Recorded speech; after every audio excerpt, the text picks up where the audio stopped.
and it keeps that from falling out of place. And so there we have it. There we have it. So what else do you need to do to build a suspension here? A lot of pieces go into this. One of which is this main part over here. And you need to connect this part here that you see with the fat part on the top. You slide it, and then you have to be very careful when you do this. You do not want to push it hard, so it needs to go into the bit there exactly right, otherwise you will destroy the part, and then you basically screw it into position.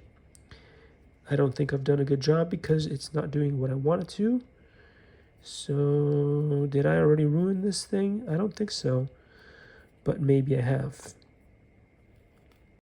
Likey